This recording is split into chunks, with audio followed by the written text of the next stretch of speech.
Petunjuk yang terbaik itu petunjuk dari Allah. Wahyu itu kebenarannya mutlak, tidak bisa ditawar-tawar, Bapak Ibu. Maka Rasul tidak kompromi. Rasul diperintahkan menyampaikan, Bapak Ibu, pakai kata kul. Kita perhatikan di dalam Islam, ajaran kita, kalau ada ajaran, prinsip-prinsip agama yang memang harus disampaikan, itu harus sampaikan. Tidak boleh diam. Bismillahirrahmanirrahim.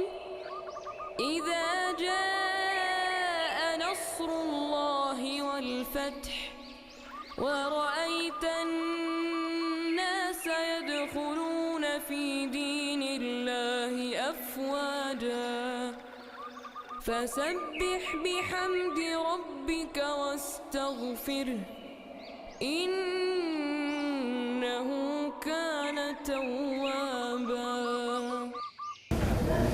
A'udzu billahi minasy syaithanir rajim. Bismillahirrahmanirrahim. Assalamualaikum warahmatullahi wabarakatuh.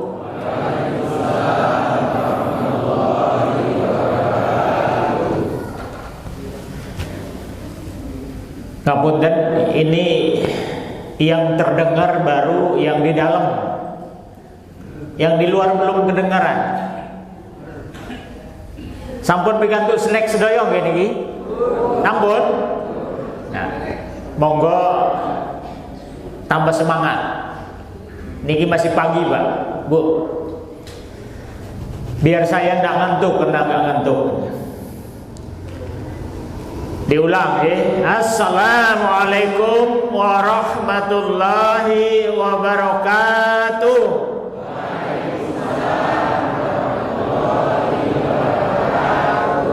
Masya Allah. Ini baru terasa kalau ini masjid besar. Matur nuwun. Alhamdulillah. Alhamdulillahilladzi hadana li hada wa ma kunna linahtadiya laula an hadanallah. Asyhadu an la ilaha illallah wahdahu la syarika lah. Al-Malikul Haqqul Mubin. Wa asyhadu anna Muhammadan abduhu wa rasuluhu la nabiyya ba'dah. Allahumma shalli wa sallim wa barik ala Muhammad wa ala alihi wa sahbihi wa man tabi'ahum bi ihsan ila yaumiddin. Qala Allah Ta'ala fi kitabil karim, a'udzu billahi minasy syaithanir rajim. Bismillahirrahmanirrahim. Ya ayyuhalladzina amanu taqullaha haqqa tuqatih wa la tamutunna illa wa antum muslimun. Qala aidan, ya ayyuhalladzina amanu taqullaha wal tandur nafsum ma qaddamat lighad wattaqullah innallaha khabirum bima ta'malun. Sadaqallahul adzim. Yang saya takdimi Bapak Ketua Takmir Masjid bersama jajaran pengurus Masjid Besar Al-Ikhlas Semin Gunung Kidul, yang saya muliakan para ulama, para asatids yang hadir pada kesempatan yang berbahagia ini, yang saya takdimi pula bapak-bapak, ibu-ibu, adik-adikku, saudara-saudaraku kaum muslimin wal muslimat, kajian Ahad pagi Masjid Al-Ikhlas. Mudah-mudahan semuanya mendapatkan rahmat dan ridho dari Allah Subhanahu wa taala. Karena kita semua datang dari tempat kita masing-masing, dari rumah kita masing-masing, berangkat dengan kondisi keadaan kita masing-masing. Ada yang sehat bugar, ada yang rodo meriang, agak greges, barangkali ada yang kurang sehat. Mudah-mudahan yang kurang sehat Allah sehatkan. Kita datang untuk menjadi tamu di rumahnya Allah. Insya Allah Bapak Ibu yang dirahmati Allah, kehadiran kita di sini merupakan sebuah tanda kita mendapatkan kebaikan dari Allah Subhanahu wa taala. Sebagaimana yang disampaikan Nabi Agung Muhammad sallallahu alaihi wasallam, man yuridillahu bihi khairan yufaqqahu fiddin. Barang siapa yang dikehendaki Allah untuk diberikan kebaikan, maka Allah fakihkan hatinya, dibuka hatinya, diberi semangat, kemampuan, rentek, ya, untuk mempelajari ilmu agama. Jadi hadis ini mengajarkan kepada kita yang disebut orang baik itu orang yang dekat dengan agamanya Allah. Dia faham agama Allah, dia mengamalkannya. Insya Allah mudah-mudahan kita semua yang sudah Allah perkenankan hadir pada kesempatan ini mendapatkan kebaikan di dunia dan di akhirat. Bapak Ibu yang dirahmati Allah Subhanahu wa taala, selain kita bersyukur kepada Allah karena kita bisa menjadi bagian dari acara yang Masya Allah diberkahi Allah, insya Allah. Kita bersyukur karena kita punya niat yang sama, tujuan yang sama, ya, untuk mendapatkan ridho dari Allah Subhanahu wa taala. Karena kita masih tetap berada di atas jalan lurus as-sirat al-mustaqim ad-dinul Islam. Mudah-mudahan kita tetap istiqomah sampai dengan akhir hayat kita. Salam dan sholawat tidak lupa kita sanjungkan pula kepada junjungan kita, suri tauladan kita dan sumber inspirasi terbaik kita sepanjang masa, Rasulullah Muhammad sallallahu alaihi wasallam. Kepada para sahabatnya yang mulia, keluarga dan kerabatnya, serta seluruh pengikutnya ila yaumil akhir. Mudah-mudahan kita dimampukan Allah untuk istiqomah mengikuti, mencontoh keteladanan dari Rasulullah Muhammad sallallahu alaihi wasallam. Bapak Ibu yang dimuliakan Allah Subhanahu wa taala, kata orang kalau tidak kenal maka tak sayang. Maka perkenankan saya pada kesempatan yang mulia ini memperkenalkan diri, karena kita semua adalah saudara, saudara sesama muslim, saudara sesama mukmin. Ya,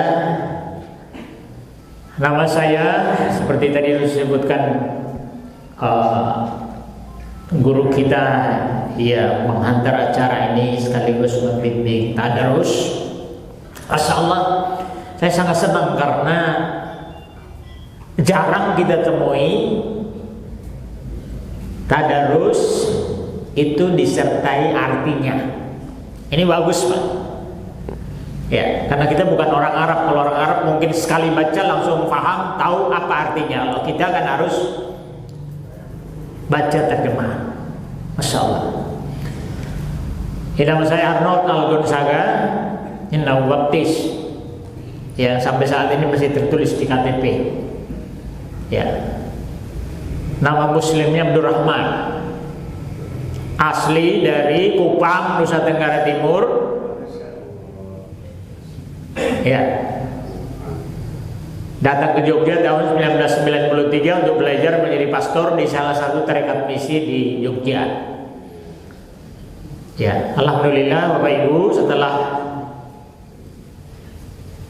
berusaha dengan semangat sungguh-sungguh mengejar cita-cita, tapi di tengah perjalanan Allah belokkan, dan alhamdulillah beloknya ke jalan yang lurus. Ya, diberi hidayah memeluk Islam tanggal 1 April tahun 2000. Saya disahadatkan juga dibimbing oleh Allahu yarham Bapak Dr. Adus Haji Sudiono, Kepala Kakanwil Depak DIY tahun 2000. Ya, barangkali bapak-bapak yang pensiun dari dinas Kementerian Agama mungkin kenal beliau. Ya. Sekarang saya tinggal di Condong Catur di Kecamatan Depok, ya, Kabupaten Sleman. Ya. Saya diajak ke sini oleh teman-teman saudara-saudara kita dari Yayasan Mu'alaf Center Yogyakarta. Ada Mas Haji di depan. Ya. Ini dalam rangka silaturahim sambil ngangsu kauru sama Bapak Ibu semua di sini. Dan saya merasa saya harus banyak belajar. Ya, jadi cara seperti ini adalah salah satu metode saya belajar bagaimana istiqomah sebagai orang muslim. Karena amanah, ya, wala tamutunna illa wa antum muslimun, ini tidak mudah Bapak Ibu, berat. Ya. Mudah-mudahan nanti dekat dengan panjenengan semua yang soleh-soleha, taat. Semoga saya ketularan ketaatannya. Istri saya orang Jogja, anak saya 2. Kegiatan saya memang sejak tahun 2002 Bapak Ibu. Jadi saya masuk Islam tahun 2000. Tahun 2002 mulai mengajak saudara-saudara kita para mu'alaf untuk belajar. Apa yang dipelajari? Belajar Islam langsung dari sumbernya, itu Al-Quran, biar tidak salah informasi. Karena saya dulu menerima informasi dari sumber yang salah tentang Islam. Islam itu sama dengan pedang, Islam itu sama dengan kekerasan, Islam itu sama dengan teroris. Nah, ini sumbernya salah. Maka setelah menjadi muslim, saya punya cita-cita bahwa saya harus kenal Islam langsung dari sumbernya, ya, tidak salah. Ya. Bapak Ibu yang dirahmati Allah, saya diminta untuk berbagi terkait dengan tema, ya, refleksi akhir tahun tentang toleransi beragama. Ya. Di dalam sejarah, suatu ketika Rasulullah Muhammad Sallallahu Alaihi Wasallam didatangi oleh 3 tokoh penting kaum kafir Quraisy, yaitu Al-Walid bin Al-Mughirah, Al-Aswad bin Abdul Muthalib, dan Umayyah bin Khalaf. Menghadap Rasulullah Muhammad Sallallahu Alaihi Wasallam untuk kompromi, mengajak kompromi supaya ada penyatuan ajaran agama. Rasulullah Sallallahu Alaihi Wasallam dan pengikutnya diminta supaya tahun ini Rasulullah Sallallahu Alaihi Wasallam dan kaum muslimin mengikuti ajarannya orang-orang kafir, menyembah tagut. Nanti tahun berikutnya gantian, orang-orang musyrik menyembah tauhid. Supaya apa? Kalau nanti yang benar itu agama mereka, sesembahan mereka, Rasul dan kaum muslimin juga ikut merasakan manfaatnya. Dan sebaliknya, Allah Subhanahu wa taala kemudian menurunkan surah Al-Kafirun. Saya kira kita semua sudah hafal.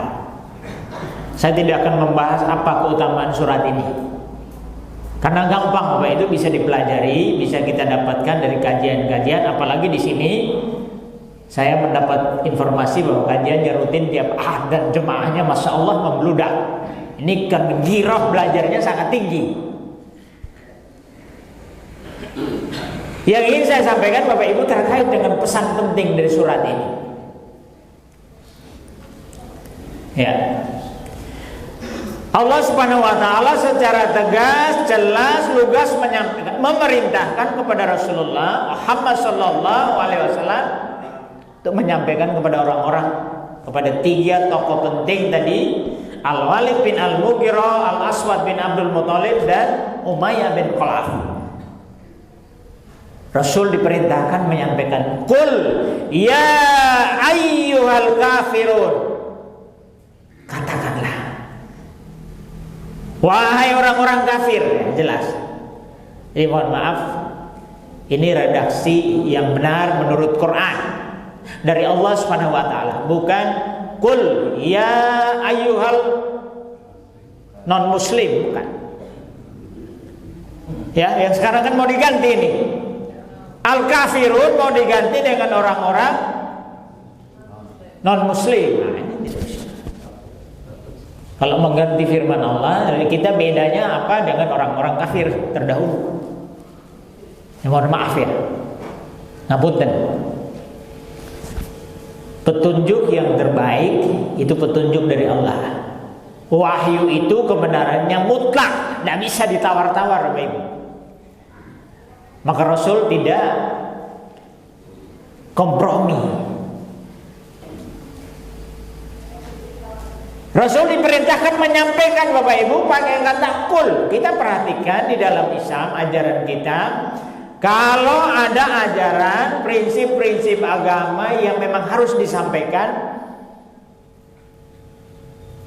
itu harus sampaikan. Tidak boleh diam. Ya, ini fungsi dari salah satu fungsi dari kata kul yang dalam Quran disebutkan sebanyak 332 kali. Sampaikan dengan lisan tegas. La a'budu ma ta'budun. Aku tidak mungkin menyembah apa yang kamu sembah. Tidak akan pernah, mustahil. Wala antum 'abiduna ma a'bud. Kamu pun dan kamu pun demikian. Tidak mungkin, tidak akan pernah, mustahil menyembah apa yang aku sembah. Saya dan pengikut saya menyembah tauhid, kalian menyembah tagut. Kalau Allah tidak memberikan petunjuk, hidayah kepada kalian, kalian tidak akan pernah bisa menyembah tauhid sebagaimana yang aku sembah. Dan terbukti Bapak Ibu, ketika terjadi peristiwa Fatu Makkah, orang-orang berbondong-bondong masuk Islam. 3 tokoh ini, Al-Walid bin Al-Mughirah, Al-Aswad bin Abdul Muthalib, dan Umayyah bin Khalaf tidak masuk Islam. Maka salah satu dari mereka mati bunuh diri. Jadi kenapa Nabi diperintahkan untuk menyampaikan kepada mereka, kamu tidak akan pernah menyembah apa yang ada. Nah, Allah tidak memberi petunjuk. Terbukti sampai dengan mati tidak memeluk Islam. Bapak Ibu yang dirahmati Allah, pertama terkait dengan sesembah. Siapa sesungguhnya yang disembah? Ya, Nabi dan pengikutnya menyembah Allah, menyembah tauhid, sedangkan orang-orang kafir menyembah tagut. Maka diikuti ayat selanjutnya. Wala an 'abidum ma abattum. Dan aku tidak mungkin menyembah dengan cara sebagaimana cara kamu menyembah. Yang disembah berbeda, caranya juga beda. Tidak bisa disamakan, apalagi dipaksakan. Wala antum abiduna ma a'bud. Kamu pun demikian. Tidak akan pernah menyembah dengan cara sebagaimana cara aku menyembah. Maka jalan keluarnya, solusinya, karena yang kita sembah berbeda, cara menyembah berbeda, maka lakum dinukum waliyadin. Untuk sampean, untuk kalian yang agama kamu, untuk saya agama saya. Bapak Ibu yang dirahmati Allah Subhanahu wa taala, ini toleransi tasamuh yang diajarkan Islam. Toleransi eksternal terkait dengan orang-orang yang berbeda akidah dengan kita. Islam mengajarkan prinsip yang tegas, ya, yang kita harus nyatakan juga dengan tegas, Bapak Ibu. Ya, jadi ada ajaran tertentu dalam Islam yang tidak perlu kita katakan, cukup kita amalkan ke dalam. Misalnya inna dina indallahil Islam, itu tidak usah woro-woro keluar, ya, cukup kita amalkan ke dalam. Tapi terkait dengan tadi, ya, apa yang harus disembah, siapa yang harus disembah, bagaimana cara menyembah, ini harus jelas. Bapak Ibu yang dirahmati Allah Subhanahu wa taala, ada 3 pesan penting dari surah ini. Yang pertama, kita menjadi orang muslim, orang mukmin itu harus tegas, punya prinsip. Ya. Apalagi terkait dengan akidah dan ibadah. Nggak bisa kita mudah dipengaruhi, gampang diintervensi, apalagi dipaksa. Ya, kan ada banyak yang kita dengar yang terjadi di masyarakat. Semua agama itu baik, sama, tujuannya sama, jalannya berbeda. Kalau semua agama baik, semua agama benar, ya bolehlah hari ini nanti ngaji di Masjid Al-Ikhlas. Ya, ahad berikutnya gantian nanti bisa di gereja mana, kan begitu. Nanti lain waktu lagi di pura atau di kelenteng di mana lagi. Ini tidak bisa begitu. Ya, kita mencontoh apa yang diteladankan oleh Rasulullah Muhammad SAW. Ya, harus tegas. Jangan diam Bapak Ibu ketika kita didatangi, dipengaruhi. Yuk melu aku. Itu loh konco ulang tahun. Acaranya cuma makan-makan kok. Nyanyi-nyanyi. Nanti ada tiup lilinnya. Nanti sampean yang nyanyi, oh suaramu bagus. Ikut. Ini kenyataan Bapak Ibu. Ya, ada anak yang sejak kecil, sejak usia TK nanti sampai dengan SMA aktif di masjid. Ketika mulai kuliah, karena lingkungan pergaulannya mulai lebih luas dari berbagai latar belakang agama, ya acara ulang tahun kemana ya aja ikut. Suaranya biasa-biasa saja, tidak bagus, tapi dikatakan bagus nyanyi. Kamu suaranya bagus. Awalnya nyanyi di acara ulang tahun, lama-lama ikut nyanyi di gereja. Sampai-sampai si anak ini ngamusi orang tuanya, minta uang yang banyak katanya untuk mau menyelesaikan skripsi, ternyata buat beli gitar yang bagus. Ngapunten, ini fakta di lapangan yang saya temui. Bermula dari ikut. Kenapa? Kenapa dengan sangat mudah dipengaruhi? Karena tidak punya prinsip. Kalau orang punya prinsip, dia berani menolak, tegas. Tidak. Agama saya tidak. Ya, apalagi tiup lilin. Bapak Ibu yang dimuliakan Allah Subhanahu wa taala. Kalau kita tidak menyampaikan dengan jelas, tegas, ya, maka itu bisa menjadi kabur, bisa menjadi abu-abu, Bapak. Islam tidak kenal abu-abu, Pak. Di dalam Islam hanya ada Abu Bakar As-Siddiq yang benar-benar beriman. Atau sekalian jadi Abu Lahab, jelas.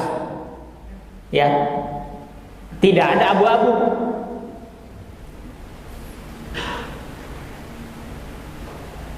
Maka kita harus tanamkan dalam diri sendiri, terutama saya, karena saya berusia berapa tahun di Islam ya? Tahun 2000, sekarang 2022, berarti 22 tahun baru menjadi orang muslim. Masih harus belajar bagaimana menghadapi pergaulan, interaksi di tengah-tengah masyarakat yang heterogen, ya, dari berbagai latar belakang agama. Kalau tidak tegas, mudah sekali katut, ikut. Bapak Ibu yang dirahmati Allah Subhanahu wa taala. Kenapa harus tegas? Karena kalau kita diajak beribadah, menyembah yang bukan sesuai dengan akidah kita, ya berarti sama dengan kita menggugurkan syahadat kita sendiri. Padahal ketika kita bersyahadat, Bapak Ibu, namanya akidah. Kalau kita sudah memilih bertauhid, maka yang selain tauhid harus dinafikan, kita ingkari. Tidak mungkin di dalam hati jiwa orang yang tulus menganut dua keyakinan yang berbeda, tidak bisa. Ya. Maka kalau kita memilih bertauhid, menyembah hanya kepada Allah saja, satu-satunya Allah, tidak ada dua, apalagi tiga.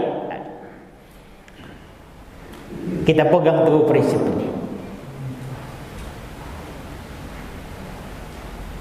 Rasulullah Muhammad SAW ketika di periode Mekah, ya, beliau diiming-imingi, ya, dengan harta kekayaan yang banyak.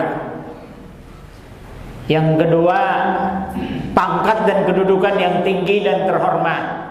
Yang ketiga, disuruh milih sendiri perempuan yang paling cantik di antara perempuan-perempuan yang ada di Mekah untuk dijadikan istri. Beliau menolak dengan tegas. Apa yang dikatakan? Demi Allah, sekalipun mereka meletakkan matahari di tangan kananku dan bulan di tangan kiri saya, lalu mereka meminta untuk berhenti berdakwah, saya tidak akan.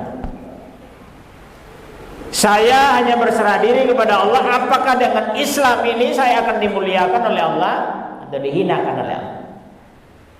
Ini prinsip tegas Rasulullah menghadapi bujuk rayu, pengaruh, tekanan dari orang-orang kafir.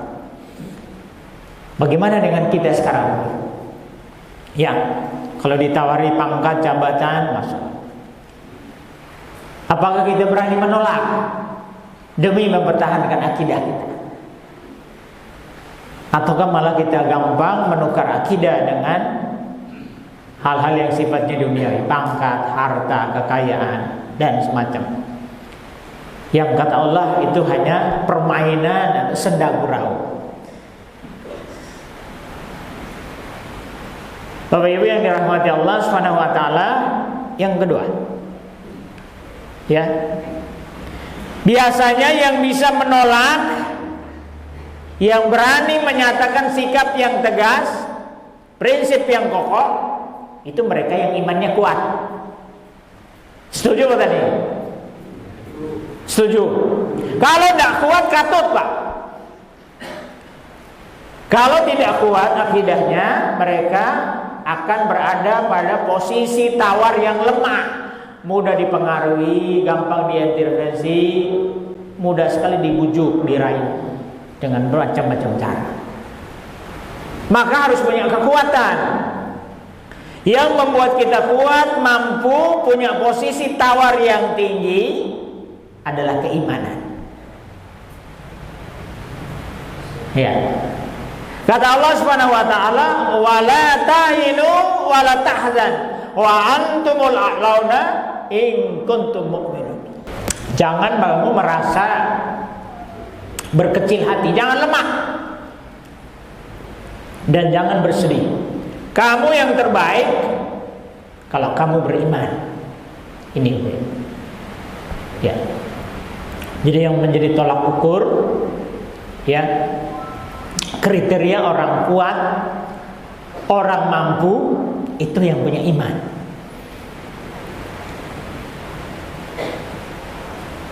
Bagaimana caranya supaya kita punya iman yang kuat, akidah yang kokoh, Bapak Ibu? Nah, ini tidak mudah.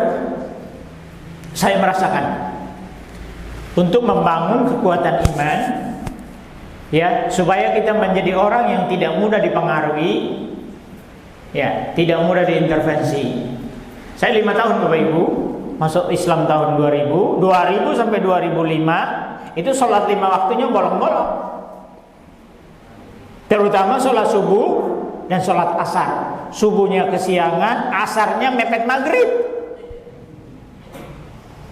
Ternyata Bapak Ibu yang saya alami, ya, kalau sholatnya bolong-bolong, rizkinya bolong-bolong. Gimana Ibu? Leres ge? Sholatnya bolong-bolong, rizkinya bolong-bolong.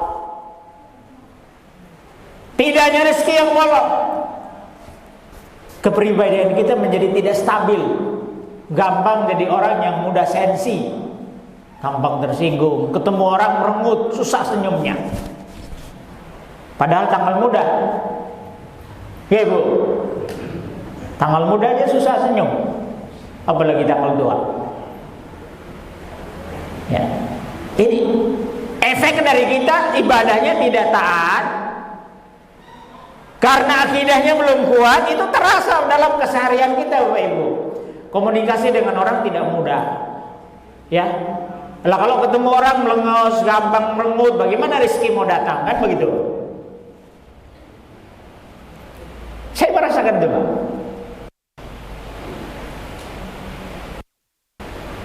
Kalau diundang ngaji, kadang-kadang alasannya, ya nanti kalau nggak ada halangan. Nah, biasanya kalau yang mengatakan nanti kalau nggak ada halangan saya ngaji, nanti ada halangan terus. Ya. Maka kalau diundang ngaji, Bapak Ibu ngapunten, ya insya Allah. Ya. Bagaimana caranya membuatnya? Jadi saya sholatnya bolong-bolong, puasa Ramadan, Bapak Ibu, itu menjadi pengalaman yang sangat menakutkan. Kenapa menakutkan? Ya, sebelum masuk Islam kan puasa bagi saya, kami itu kan hanya mengurangi porsi makan. Ya, ada namanya pantang, hanya jenis makanan tertentu atau lauk tertentu yang tidak boleh dikonsumsi. Begitu masuk Islam kan tidak boleh makan, tidak boleh minum sama sekali. Mulai terbit fajar nanti sampai dengan terbenam. Nah ini susah, menderita tuh. Saya hanya dapat 10 hari biasanya bulan Ramadan itu, terus sakit. Karena dari awal sudah ragu-ragu. Beda kalau mantap. Nah sejak 5 tahun berlalu, saya prihatin, Pak. Ya Allah, kok hidup saya setelah menjadi muslim kok seperti ini? Kalau seperti ini terus caranya bagaimana saya bisa menjadi muslim yang ideal? Baru mulai semangat belajar, Pak. Doanya satu, Allahumma paksa diri. Ini jangan cari di hadis, tidak ada doa. Paksa diri supaya belajar. Sehingga saya memaksa diri betul, Pak. Jadi tinggal di daerah Tegalrejo, dekat dengan Masjid Diponegoro, ya, daerah kota.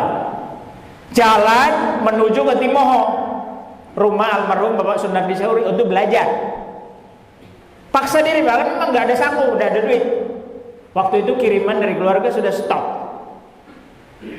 Jalan dari Tegalrejo menuju Timoho, PP itu sambil nyanyi, tapi yang dinyanyikan lagu gereja. Karena ingin belajar, Pak. Saya harus merubah, memperbaiki keadaan saya. Sudah keluar dari agama sebelumnya, tidak lagi ke gereja. Sekarang masuk Islam kok jadi tanggung. Nah, ini kan prihatin. Tidak boleh. Lalu tadi muncul tekad yang kuat, Allahumma paksa. Jadi terima kasih Mas. Dalam kondisi lapar Bapak Ibu, saya harus ngaji. Ya, ini jihad betul. Sehingga akibatnya apa? Saya selama harus menghabiskan waktu 4 tahun baru bisa belajar, baru bisa membaca Quran. 4 tahun itu terlalu lama Pak. Karena selama belajar tidak bisa konsentrasi, perutnya bunyi, keroncong. Saya berharap ustadznya bertanya, ini kenapa kok belajarnya lama sekali, tapi ustadznya nggak nanya. Pokoknya belajar. Nah. Maka sejak saat itu saya punya tekad, ya Allah, nanti setelah saya, generasi mu'alaf setelah saya tidak mau mereka bernasib seperti saya, kelamaan belajarnya. Maka ngaji itu ya kita sediakan beras sekarang. Ada program beras, ada program sembako, ada program bantuan beasiswa untuk pendidikan anak-anak mu'alaf. Jadi terkait ada hubungan antara ngaji dengan ekonomi, ngaji dengan perut. Tidak bisa kita abaikan baik. Ya maka saya senang lihat ada di masjid itu tadi ada apotek, tadi ada apa lagi, ada warung ya Pak ya. Nah ini bagus. Ini strategi yang bagus. Kalau orang non muslim melihat seperti itu mereka segan Pak, takut. Karena apa? Tanda-tanda kekuatan umat muslim itu terlihat. Tapi kalau mereka melihat kita sholatnya khusyuk, rajin, tapi kalau kelaparan, nah itu kesempatan menjadi sasaran empuk. Sehingga posisi tawar kita lemah. Ketika datang dipengaruhi, kita mau menolak, apalagi dengan tegas, tidak bisa. Maka bangun kekuatan akidah. Nah, akidah yang kuat itu seperti apa Bapak Ibu? Saya bertanyakan begitu. Kalau saya biar tidak mudah terpengaruh, saya harus menjadi orang mukmin yang kuat. Caranya bagaimana? Cari Al-Quran. Apa kata Al-Quran? Pedoman apa yang diberikan Quran? Masya Allah, Allah kasih tahu. Kalau kita mau mencari, kita menemukan. Allah sampaikan, alam taro kaifa daraballahu masalan kalimatan thayyibatan kasajaratin thayyibah. Apakah kamu tidak memperhatikan bagaimana Allah membuat perumpamaan tentang kalimat thayyibah? Yang dimaksud kalimat thayyibah adalah kalimat tauhid. La ilaha illallah. Perumpamaannya seperti pohon yang baik, pohon kurma. Seperti apa pohon kurma? Perhatikan. Biji kurma kalau ditanam, kalau sudah keluar akarnya Bapak Ibu, kalau di bawahnya ada rintangan, batu, kerikil, dia tidak mau terhalang. Dia akan loncati sampai menemukan tanah, sampai akarnya betul-betul masuk. Kalau belum masuk, dia tidak mau berhenti mencari. Ini gambaran dari akidah yang kuat. Harus masuk ke dalam hati Bapak Ibu. Kalau cuma di lisan, di pikiran toh, ya kita tidak kuat. Kalau kita mengandalkan kepintaran, ketemu orang lebih pintar, kalah kita Pak. Kalau mengandalkan kekayaan, ketemu yang lebih kaya, kita tidak bisa. Tapi akidah. Nah supaya bisa masuk tadi, akarnya tadi, maka hati harus bersih. Bersihkan hati. Oh saya waktu itu kan masih susah Pak. Disuruh membaca syahadat Rasul itu susah. La ilaha illallah Muhammad Rasulullah, waktu itu masih susah. Saya ketemu orang Arab yang dia berpesan secara khusus, kamu harus sering baca sholawat. Saya tanya sholawat itu apa lagi ya? Masih ragu. Karena ragu maka hidupnya nggak jelas. Maka hati harus bersih. Hati itu ibarat lahan di mana benih keimanan disemai, ditabur. Kalau lahannya subur, benihnya tumbuh dengan baik. Maka lihat, kalau akar tadi sudah masuk, ya, wa far'uha fis sama, dia menghasilkan batang yang kokoh menjulang tinggi ke langit. Gambaran dari ibadah. seseorang. Ibadah orang mukmin yang taat, akidahnya kuat, ibadahnya taat.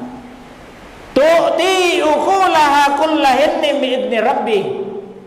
Pohon yang tadi akarnya masuk ke tanah, menghasilkan batang yang kokoh, ranting, pelepah, daun yang baik, sehat, lalu dia berbuah sepanjang masa.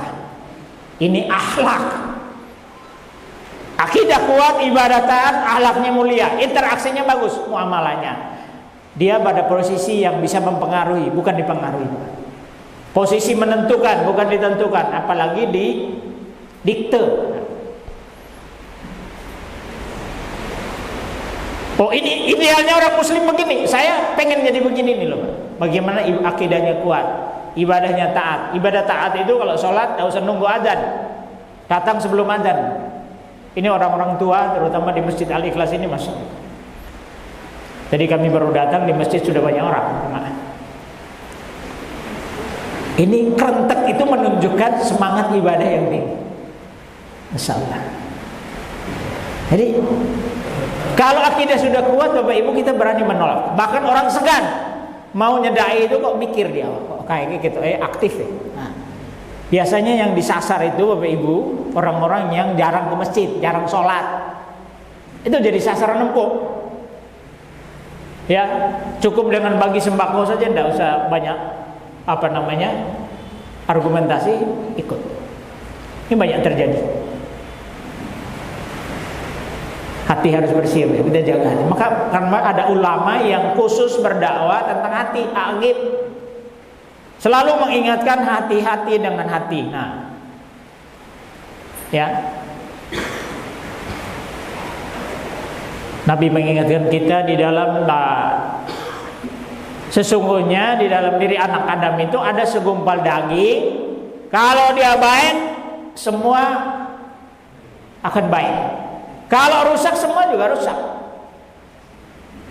Ingatlah bahwa itu adalah hati, al-qalb.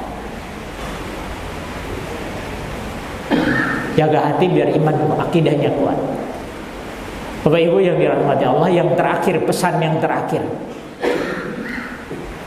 kita diajarkan melalui surah tadi Al-Kafirun supaya memaknai toleransi, menempatkan toleransi pada makna yang tepat, yang semestinya. Ya, lakum dinukum waliyadin. Untuk kamu ya agama kamu, silakan kamu melakukan ajaran agamamu sesuai dengan keyakinan. Jangan campuri agama kami, jangan intervensi keyakinan kami, apalagi maksa, kan tidak boleh. Ya, toleransi, tolerare, meniko bahasa Latin, artinya membiarkan, diberi kebebasan agar orang lain, ya, dia beribadah, menjalankan aktivitas ibadahnya sesuai keyakinannya. Kita juga begitu. Ya. Jadi jangan saling campur. Ya. Toleransi bukan berarti undangan Natalan, tapi di situ ada kebaktian, ada ritual ibadahnya, itu tidak boleh. Kalau hanya sekedar makan-makan, pesta monggo. Tapi kalau sudah ada ritual ibadah Bapak Ibu, ada misa, ada kebaktian, ini tidak boleh. Berarti kita sudah mencampur adukan ajaran agama. Ya, sinkretisme.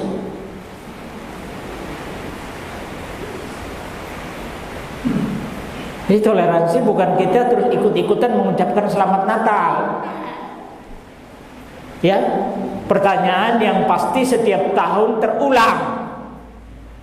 Ini pertanda Bapak Ibu bahwa memang kalau kaitan dengan akidah itu masalah serius. Karena serius maka menjadi perhatian umat. Karena diperhatikan maka itu diulang-ulang. Tandanya kalau tidak diulang-ulang kita bisa lupa, Pak. Sekarang gampang sekali lupa, Pak. Ya. Apalagi sekarang kalau kita mau mengucapkan tidak usah jauh-jauh, tidak usah repot-repot kan, cukup buka HP sudah. Dengan sangat mudah. Nah, ini berbahaya.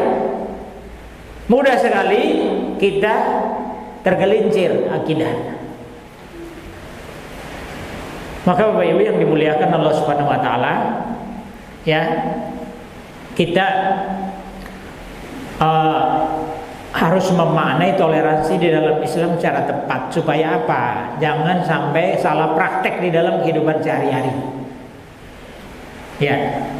Mengucapkan Natal bukan toleransi karena hukumnya sudah jelas. Ya.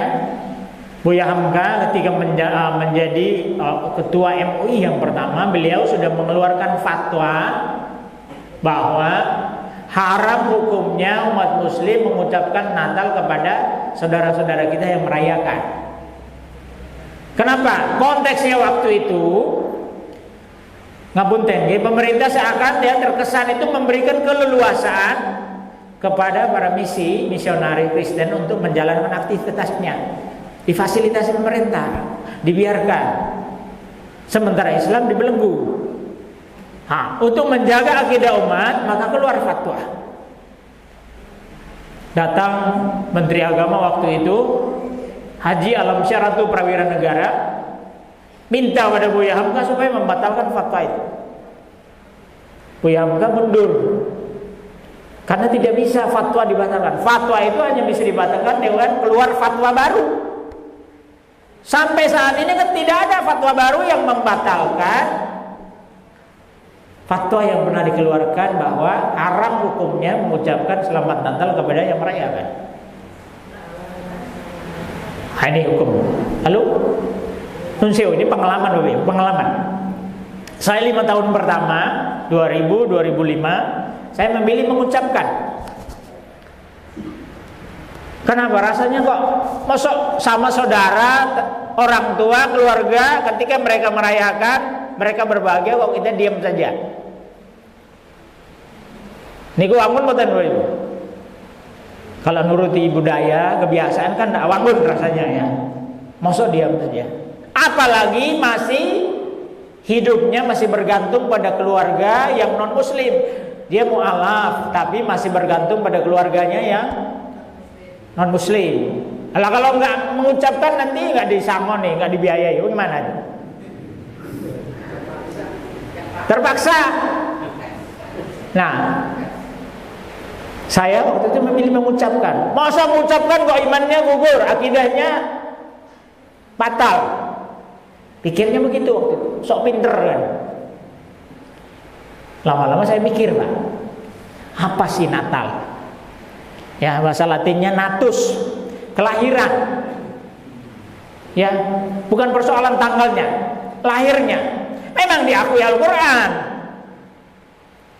Kelahiran Isa Al-Masih putra Maryam ada dalam Quran, betul. Wonten surat Maryam niku. Wassalamu alayya yauma wulidtu wa yauma amutu wa yauma ub'atsu hayya. Kesejahteraanlah bagiku pada hari kelahiranku, wa yauma amutu pada hari kematianku, wa yauma ub'atsu hayya, dan pada hari aku dibangkitkan kembali.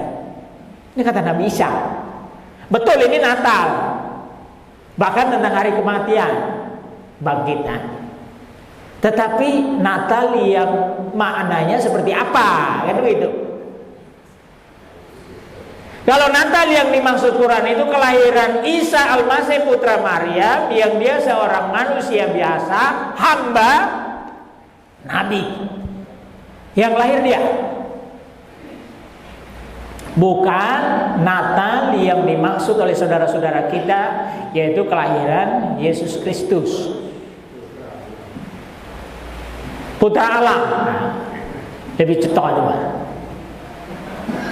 Saya setiap malam Natal, Bapak Ibu, sebelum menjadi Muslim, jadi tanggal 24 malam, tadi malam, tugasnya nyanyi maklumat Natal di gereja Condong Catur. Saya sadar, Pak, itu. Iya, Natal itu apa? Saya coba runut kembali, flashback ke belakang. Ternyata Natal itu bukan seperti yang dimaksudkan Quran. Yang dirayakan saudara-saudara kita itu beda. Natal bagi mereka adalah warta sukacita tentang kelahiran Yesus Kristus. Coba, ini Natal. Masih hafal, Pak? Tiap malam 25 malam itu tugas. Tadi malam enggak tugas. Kelahiran Yesus Kristus. Kristus makna yang sesungguhnya Bapak Ibu, itu artinya yang diurapi, dinobatkan. Biasanya orang dinobatkan itu kalau udah jadi raja. Nah, dia manusia, dia raja, jadi dia juga imam, nabi. Itu makna Kristus. Tetapi oleh saudara-saudara kita akhirnya dirubah menjadi Kristus itu artinya yang menderita sengsara, dia wafat di tiang gantung, lalu dia bangkit pada hari ketiga. Kalau ini maka Al-Quran menentang, tidak boleh, tidak boleh mengucapkan. Tapi kan tidak apa-apa, cuman kata-kata kok. Iya betul, cuman kata-kata. Ya, sudah banyak yang bahas. Coba kata-kata di dalam rumusan akidah kita Bapak Ibu, itu bukan sembarang kata. Kata yang ada makna. Kata itu bisa berarti doa. Lihat rumusan akidah. At-tasdiq bil qalbi, dia yakini dulu kebenarannya di dalam hati, mantap, baru ikrar bil lisan. Kalau sudah mantap di hati baru ngucap. Maka saya tanya, kalau saya syahadatkan orang mu'alaf, sudah yakin belum? Kalau belum yakin jangan ucap syahadat. Dibimbing dulu. Minimal dia tahu makna kalimat syahadat. Setelah tasdiq bil qalbi, ikrar bil lisan, wa amalun bil arkan. Ini loh. Ini konsekuensi. Bukan sembarang aja, sekedar kata-kata tidak bisa. Jadi kalau kita mengatakan selamat Natal, artinya kita mengakui kebenaran bahwa kelahiran Yesus Kristus. Islam tidak mengajarkan begitu. Dari situ saya sadar, udahlah, tidak usah mengucapkan lagi. Kalau tidak mengucapkan juga mereka nggak marah kok, diam saja. Nah, kalau nggak dikasih kiriman ya ampun, tidak apa-apalah. Cari sendiri. Bismillah, Allah Maha Kaya. Jadi kita yang repot. Tiap tahun kok repot gitu. Orang yang punya hajat aja biasa saja. Jadi mohon maaf, kita saling mengingatkan ya Pak, karena mudah sekali orang terpeleset sekarang. Jadi dari pengalaman itu Bapak Ibu, saya berhenti. Tahun 2006 sudah tidak lagi, udah tobat, udah. Nah kalau sekarang ada yang mengulangi lagi ya monggo, itu tanggung jawabnya. Tapi saya punya kewajiban mengingatkan, tidak boleh. Ya, karena ya, Yesus sendiri bahkan ibundanya, ya, Maria, ketika malaikat Gabriel, ya malaikat Jibril, diutus oleh Allah untuk menyampaikan kabar gembira bahwa dia akan mengandung dan melahirkan seorang anak laki-laki yang nanti diberi nama Yesus.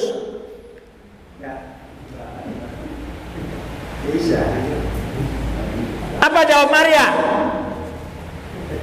Jawabnya apa Pak? Aku ini hamba Tuhan, terjadilah padaku menurut perkataanmu ya Allah, melalui malaikat. Hamba, ibunya mengatakan dia hamba. Itu sampai sekarang udah dirubah, masih ada ayat itu Pak. Injil Lukas pasal 1 ayat 26 sampai 38 itu masih ada di situ. Maka dalam ajaran dogma, ya masih tertulis istilah fiat mihi voluntas tua, bahasa Latin. Terjadilah padaku menurut kehendakmu, kehendak Allah. Ini kepasrahan Pak, tawakal yang luar biasa. Ini ibu Siti Maria, anaknya lihat Yesus, apa kata beliau di dalam Injil? Ya, dia mengatakan apa yang aku katakan bukan dari diriku sendiri, melainkan dari Dia, Allah yang mengutus aku. Utusan, bukan Tuhan.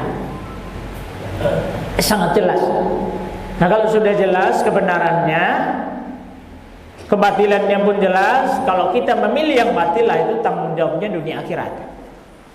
Maka semoga Allah jaga kita Bapak Ibu, ya, dengan kekuatan prinsip yang teguh kokoh, Ya, mantap, tidak boleh gampang terpengaruh, lalu diberikan kekuatan iman yang kokoh dalam hati, membekas. Ya, sehingga kita selalu mengingatkan kita untuk selalu jalan lurus, ya, jangan menggok. Lalu Allah mampukan kita menempatkan toleransi pada makna yang sebenarnya, sehingga kita tidak mudah terombang-ambing, ya, tidak bingung, apalagi dipengaruhi, ya, sampai akidah kita tergade. Saya kira itu Bapak Ibu yang bisa saya bagikan, mudah-mudahan berkenan, bermanfaat. Kalau ada yang kurang, mohon dimaafkan karena itu keterbatasan saya, kesalahan saya. Kalau ada yang benar itu milik Allah. Ya, terima kasih. Bittaufiq wal hidayah. Wassalamualaikum warahmatullahi wabarakatuh.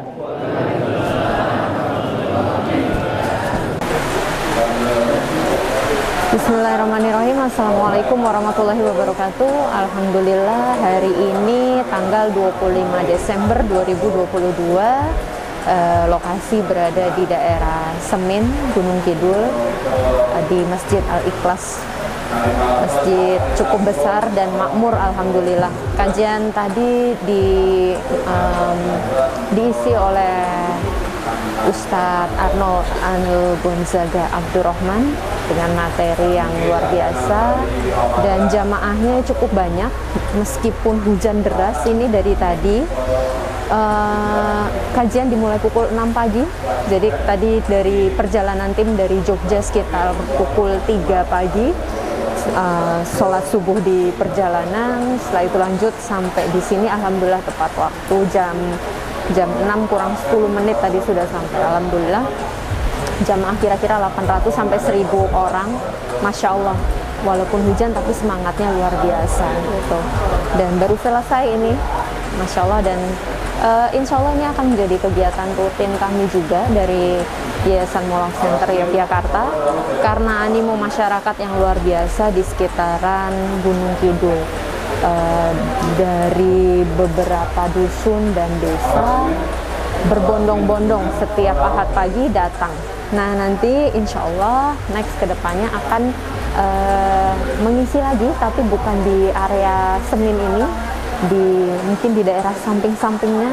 Insya Allah mudah-mudahan Allah selalu memberikan keberkahan, kesehatan, dan juga Allah memberikan ridho untuk kami semua tim Mualaf Center Yogyakarta dalam kegiatan terus dakwah, menjaga akidah dari saudara-saudara muslim kita, dan juga mewadahi, menaungi teman-teman mu'alaf yang bersyahadat, dan juga bisa terus membina teman-teman mu'alaf. Alhamdulillah Desember ini banyak sekali yang sudah bersyahadat di Yayasan Mualaf Center Yogyakarta, dan kita masih tunggu sampai akhir tahun ini. Kira-kira berapa ya tahun ini mualaf yang bersyahadat di Mualaf Center Yogyakarta. Terus ikuti dan pantau terus channel YouTube kami, support dakwah ini dengan like, share, dan subscribe, komen, sebarkan dakwah ini ke teman-teman, saudara, dan siapapun di luar sana, supaya dakwah ini bisa menyebar luas. Jazakumullah khairan katsir, fastabiqul khairat. Wassalamualaikum warahmatullahi wabarakatuh.